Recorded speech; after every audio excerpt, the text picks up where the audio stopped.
عزو السلام تانا تقبلوا كل قرنات عالم تركبوا تخطاتلتنا عبالة سدرابيت قلم قوانقوا زخونكم تعذبتنا انبار لومور كم تلمود نايلو متخور صحابة زينا الحزنا قريبنا لكم لنا كأن دارس زينا نايلو 10 شهر حسب كتاش 20 شهر أب أدا ما حنت أدى مثل استدقى حلوة جبر الله حتيتا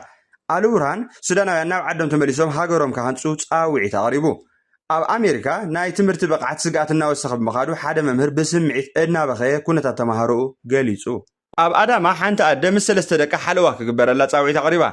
أب كتم أدم السلسلة دقة تنبر حنت أدد حنته هو تدكان أب حدا كي يودق حجاوي حلوة كجبر الله تعوي تقريبا إتأدى أب حدا فيديو السلسلة دقة أبيدا نحقفت صباح حدا نجار انت خوينا دم سخونة لي كتب لي تعوي تقريبا اتمرق تدمع أم حبر وميديا سفح تقرأ تسحب له إتأدى سلسلة قول عزقنا تأدى أمونجو على البيتان تسجم كم زلون فخرا من فرحان كم زوات حن حدا يقدر ما أكل أو طاعت كم زوات حتقلد بسنك زد ما نعان سلسلة دكان زول سقات كبيركم كم زغني أتحبر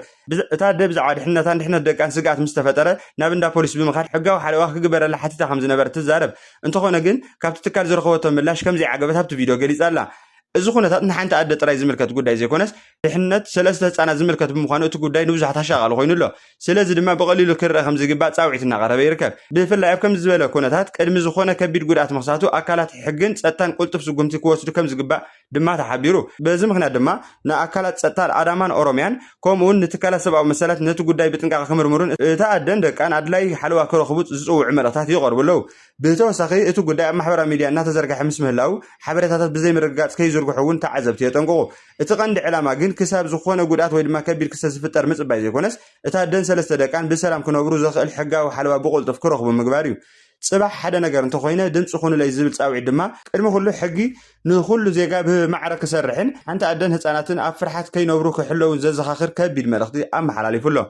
أب أبيشجز تفتح مجف عو قتلت حاجة ومرمرة كجبر اللي تعويت قريبه أما حبر سب أبيشجز زوبا جوراجي مع كلا إثيوبيا بثلاث حملة أبناتها كلية قبلية ثلاث سوات بزي حاجة ومسرح مقطع لم يفلت ثم تقتل مستوى رجل سوات تمسجن جيتها شو يتاجس هسجدوا جزاو جرمين زبها اليوم تقول داي بجدوسات أكلات أزي أشغال تبع الكجلة كله ثم ثلاث سوات فانه يوم بزبل كسر كم ستحزن بدحري 5 قتلون حبرت ودابتات نحد نجي إثيوبيا كابتي كباب الزرقة حبرتها بمتقاس جالسيو إتحبرت إذا تجبر كاب حق وتستفدت مقتلتي كبل بمخصاص نزدفت سما ነገር በደረጃ ነፃን ገለልተኛን አካል ምርመራ ከግበረሩ ጻውዒ ተቀሪቡ እቲ ጉዳይ ድማ ምስናይ ቀደም ኣብ ኢትዮጵያ ዝተፈጸሙ ፖለቲካዊ ቅትለታት ከነጻጸር ክዝኽእል ክብል ይገልጹ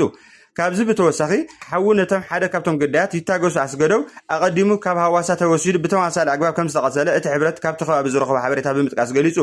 እዚ ድማ እቲ ጉዳይ ንውልቀ ሰባት ጥራይ ዘይኮነስ ንስድራ ቤታት ወይ ድማ ዝተወሰኑ መንነት ዕላማ ዝገበረ ክኸውን ይኽእል ዝብል ስጋት ኣላዒሉሎ ኣብ ተመሳሳሊ ከባቢ ኣብ ዳርገ ቀበሌ ኣብ ውሽጢ ኣበሸገ ወረዳ ግዛቸው ግርማ ዝተባሃለ መንእሰይ እውን ቅድሚ ሓደ ወርሒ ብዘይ ሕጋዊ መስርሕ ተቐቲሉ ከም ዝበሃል እቲ ሕብረት ጠቒሱ እቲ ሕብረት ድማ ኣብ ኣበሸገ ዝተፈጸመ ቅትለት ብዝምልከት ተሓተትና ሕጊ ቆርቡን መንግስታዊ ኣካላት ድማ ገለልተኛ ምርመራ ከካይዱ ጻውዒት ኣቕሪቡሎ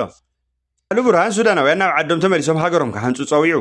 አሉ ብርሃን ሱዳናውያን ናብ ዓዶም ተመሊሶም ሃገሮም ክሃንፁ ጻውዒት ኣቕሪቡ ሓላፊ ሰራዊት ሱዳን ጀነራል ዓብዱልፈታሕ አሉ ብርሃን ብሰንኩ ኩናት ካብ ሃገሮም ዝተመዛበሉ ናብ ካልኦት ሃገራት ዝተሰደዱ ሱዳናውያን ናብ ዓዶም ተመሊሶም ሃገሮም ኣብ ዳግማይ ምህናፅ ክሳተፉ ጻውዒት ኣቕሪቡ አሉ ብርሃን እዚ ጻውዒት ዘቕረበ ሰራዊት ሱዳን ንከተማ ካርቱም ዳግማይ ካብ ቁፅር ሓይልታት ቁጥፍ ደገፍ RCF ድሕሪ ምምላስ እዩ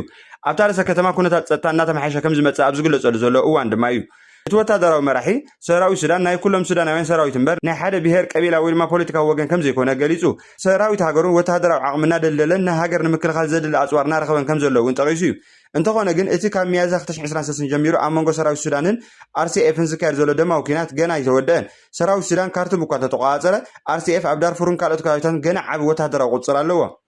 ብሰንኪ ኩናት ድማ ሚልዮናት ሱዳናውያን ካብ መረበቶም ተመዛቢሎም ገሊኦም ኣብ ውሽጢ ሃገር ከቕመጡ ከለዉ ካልኦት ድማ ናብ ጎረባብቲ ሃገራት ተሰዲዶም ይርከቡ በዚ ምክንያት ሱዳን ሓንቲ ካብቶም ዝኸፍኡ ሰብኣዊ ቅልውላዋት ዓለም ኮይና ትቕፅል ኣላ አሉ ብርሃን ግን ምምላስ ዜጋታት እቲ ዝቕፅል ምዕራፍ ሱዳን ክኸውን ከም ዝግባእ ይገልጽ እቶም ዝምለሱ ሱዳናውያን ኣብ ዳግማይ ምህናፅ ከተማታትን ትካላትን ኢኮኖሚን ሃገሮም ክሳተፉ ድማ ጻውዒት የቕርብ እቲ ቀንዲ ሕቶ ግን ካርቱም ካብ ቁፅር RCF ምውፃእ ጥራይ እኹል ድዩ ወይስ እቲ ኩናት ብሰላማዊ መንገዲ ክውዳእ ፀጥታ ክረጋገፅን ሙሉእ ሃገራዊ ዕርቂ ክግበርን ይጠልብ ኣሎ ዝብል እዩ ስለዚ ጻውዒት አሉ ብርሃን ንምምላስ ዜጋታት ናብ ዓዶም ጥራይ ዘይኮነስ ንሱዳን ድሕሪ ኩናት ዳግማይ ንምህናፅ ዝግበር ፖለቲካውን ኢኮኖሚያዊ ጻዕሪ እኳ እንተኾነ እዚ ክዕወት እንተደኣ ተደልዩ ቅድሚ ኩሉ ዘላቂ ሰላምን ውሕስነት ህዝብን ምርጋፅ ወሳኒ ምዃኑ እዩ ዝሕበር ኣብ ኣሜሪካ ናይ ትምህርቲ ብቕዓት ስጋኣት እናወሰኸ ብምኻዱ ሓደ መምህር ብስምዒት እናበኸየ ኩነታት ተምሃሮ ገሊጹ ኣብ ኣሜሪካ ደረጃ ትምህርቲ ዝምልከት ክትዕ እናተጋደደ ኣብ ዘለወሉ እዋን ሓደ ናይ እንግሊዝኛ መምህር ላዕለዋይ ካልኣይ ደረጃ ኣብ ክፍሉ ዝዕዘቦ ዘሎ ኩነታት ብስምዒት እናበኸየ ኣብ ካሜራ ገሊጹ ኣብ ኣሜሪካ ብደረጃ ትምህርቲ ዝምልከት ክትዕና ተጋደደ ኣብ ዘለውሉ እዋን ሓደ ናይ እንግሊዝኛ መምህር ላዕለዋይ ካልኣይ ደረጃ ኣብ ክፍሉ ዝዕዘቦ ዘሎ ኩነታት ብስምዒት እናበኸየ ኣብ ካሜራ ገሊጹ። እቲ መምህር ኣብ ክፍለይ ከንብቡ ዘይክእሉ ናይ መወዳእታ ዓመት ተምሃሮ ኣለውኒ ክጽሕፉ ዘይክእሉ ተምሃሮ እውን ኣለውኒ ዝብል ቃላት እዩ ተዛሪቡ። እቲ መምህር ብፍላይ ተምሃሮ ኣብ መወዳእታ ዓመት ናይ ላዕለዋይ ካልኣይ ደረጃ ክበጽሑ ከለዉ ሓንቲ ቀላል ሓረግ እውን ክጽሕፉ ዘይክእሉ ኩነታት ከም ዘጋጠሙ ይገሊጹ። እዚ ድማ ኣብ መንጎ መምህራንን ወለድን ከምኡውን ሓለፍቲ ትምህርትን ብዛዕባ ደረጃ ክእለት ተምሃሮ ሓድሽ ክትዓት ኣላዒሉ ኣሎ። እዚ ጉዳይ ግን ብዛዕባ ሓደ መምህርን ሓደ ክፍልን ጥራይ ዝድረት ኩነታት ኣይኮነን። ብፍላይ ድሕሪ ምስፍሕፋሕ ኮቪድ-19 ኣብ ኣሜሪካ ናይ ተምሃሮ ትምህርታዊ ውፅኢት ከም ዝወረደ ዝገልጹ ሪፖርታት ቀፂሎም እዮም። እዚ ኩነታት ንሓደ ዓቢ ሕቶ ኣብ ቅድሚት ኣምፅኡ ኣሎ። ተምሃሮ ካብ ክፍሊ ናብ ክፍሊ እናሓለፉ ከለዉ መሰረታዊ ክእለት ምንባብን ምፅሓፍን ብቑዓት እንተዘይኮይኖም እቲ ስርዓተ ትምህርቲ ኣብ ምልክት ሕቶ ከኣቱ ዝገብር እዩ። ብካልእ ወገን ድማ ካብ ቪድዮ ሓደ መምህር ጥራይ ተመርኪስካ መላእ ስርዓተ ትምህርቲ ኣሜሪካ ኣብ ቅልውላው ኣሎ ኢልካ ምድምዳም ከም ዘይግባእ ክኢላታት የመልክቱ። ይኹን እምበር እቲ ፍጻሜ ኣብ መሰረታዊ ክእለት ምንባብን ምፅሓፍን ዘሎ ፀገም ክሳብ ክንደይ ዓሚቕ ከም ዝኾነ ዳግማይ ኣቓልቦ ክግበረሉ ገይሩ ኣሎ።